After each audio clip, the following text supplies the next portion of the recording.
When you think of martial arts, it's hard to avoid the name Yip Man. Yip Man, also known as Yip Man, was born on the 1st of October 1893 in Foshan, a prosperous city in Guangdong Province, southern China. He was born into a wealthy family. His father, Yip Oidor, was a landowner, and his mother, Shu, raised their 4 children and traditional Confucian values. The Yip family's financial position allowed their youngest son, Man, to receive a formal education and early exposure to Chinese culture and martial arts. As a boy, Yip Man showed a natural curiosity and calm intelligence. At the age of 12, he began studying Wing Chun, a southern Chinese martial art known for its close-range combat, economy of motion, and use of structure over strength. His first teacher was Chan Hua Shun, a respected Wing Chun master who ran a small school in Foshan. Because Chan was elderly and in poor health, most of Yip Man's early instruction came from Chan's senior student, Wing Chun Sok.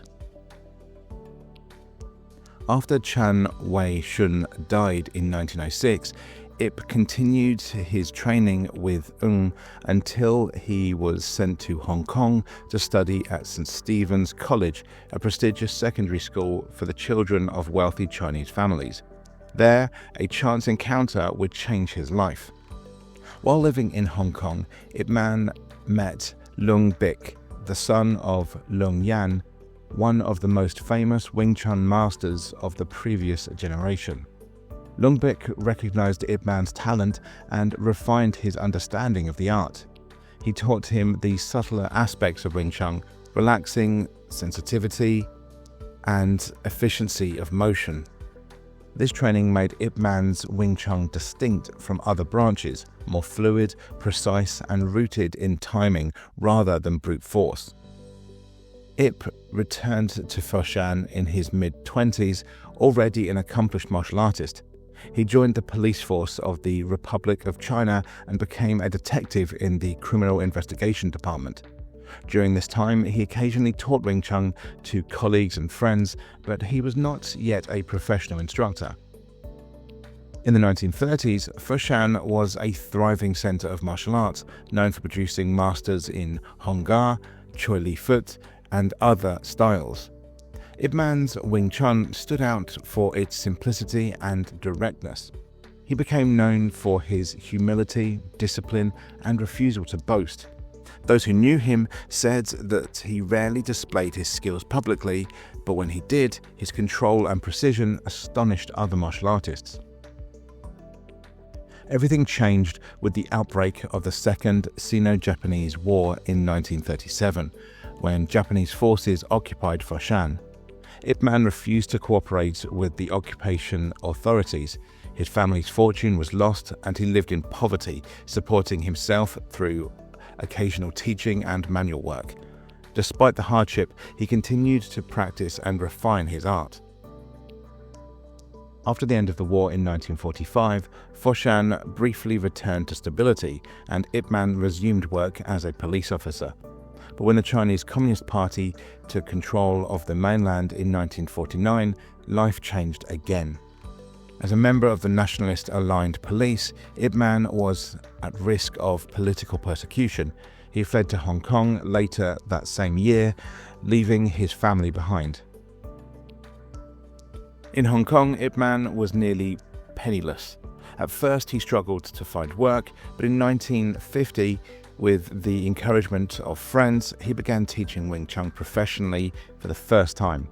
He opened a small martial arts school at the Restaurant Workers Association in Kowloon. His early students were mostly young, working-class men, many of them tough, undisciplined, and unfamiliar with the structured training of traditional kung fu. Yip Man's method was unlike anything else being taught in Hong Kong at the time. He emphasized practicality and realism. Wing Chun was not about showing strength or flexibility, it was about efficiency, center-line control, and reaction. He taught the 3 core empty hand forms, Xiao Nim Tao, Chung Kiao, and Biao Ji. along with the wooden dummy techniques, the butterfly swords, and the long pole. His teaching style was quiet and analytical. He often said that understanding Wing Chun required understanding oneself, that the art was a mirror of one's character. Over time, his school grew, and so did his reputation.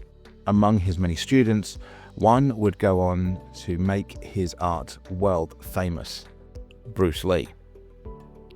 Bruce Lee began training under Yip Man around 1954 at the age of 13. Although Lee would later develop his own philosophy, Jeet Kune Do, he always credited Yip Man and Wing Chun as the foundation of his understanding of combat. Yip treated him like any other student, focusing on fundamentals, balance, and adaptability. As Bruce Lee's fame spread internationally in the 1960s and 1970s, interest in Yip Man's lineage and Wing Chun exploded. Yet during his lifetime, Yip remained humble and private. He continued teaching in modest classrooms, often moving his schools as rent rose or space became unavailable. By the 1960s, he had become one of Hong Kong's most respected martial artists. His students included Wong Shun Lung, Lung Chung, Chu Xiong Tin, William Chung, and Lung Ting, all of whom later carried his teachings to the world. Many of them also competed in rooftop challenge fights against practitioners of other styles, establishing Wing Chun's effectiveness. Despite his success as a teacher, Yip Man lived simply. He was a quiet, reflective man who preferred tea and conversation to fame. He was known for his courtesy and fairness, even in disputes between rival schools. In his later years, he developed throat cancer, likely from decades of heavy smoking. In 1972, knowing his time was short, he recorded demonstrations of Wing Chun on film, assisted by his sons Yip Chun and Yip Ching. These recordings, preserved by the Wing Chun Athletic Association, remain one of the few visual records of his personal practice. Yip Man passed away on December 2, 1972 in Hong Kong, at the age of 79. His funeral was attended by hundreds of students, friends and martial artists who came to honor his legacy. He was buried at Wo Hop Shek Cemetery in the New Territories. After his death, his students continued to spread his art around the world. Wing Chun schools appeared in Europe, North America, and across Asia. His eldest son, Yip Chun, and his second son, Yip Ching, both became teachers and played key roles in preserving his father's lineage. Over time, Yip Man's influence grew far beyond martial arts circles. The films based on his life, beginning with Yip Man in 2008, starring Donnie Yen, introduced his story to millions of people worldwide. Though dramatized, these films drew from real aspects of his life: his resistance to oppression, his humility, and his dedication to the art of Wing Chun. Historically, the real Yip Man was not a nationalist hero or a mythic fighter. He was a teacher, a thinker, and a lifelong student of his art. He believed that true mastery was not about domination, but about understanding. He once said, "Wing Chun is for self-cultivation. The enemy is not the opponent. The enemy is yourself." That philosophy, passed down through generations, remains at the heart of Wing Chun practice today. Yip Man's legacy endures not just through his students or the films that bear his name, but through the principles he embodied: simplicity, discipline, humility, and awareness. From a privileged childhood in Foshan to exile in Hong Kong, from obscurity to global fame, Yip Man's life mirrored the turbulent history of modern China. Yet through every hardship, he preserved his art, not as a relic, but as a living practice.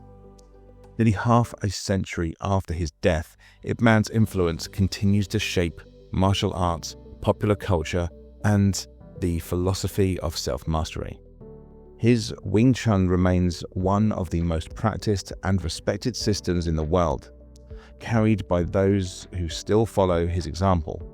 calm, precise, and unwavering. Genuine skill Yip Man taught was not in fighting others, but in perfecting one's own character. And that is why his name still stands today, not just as a martial artist, but as one of the greatest teachers of discipline and awareness the modern world has ever known. If you'd like to hear us talk about more areas of martial arts, culture, and far more, please do like, comment, and subscribe, and thank you for watching.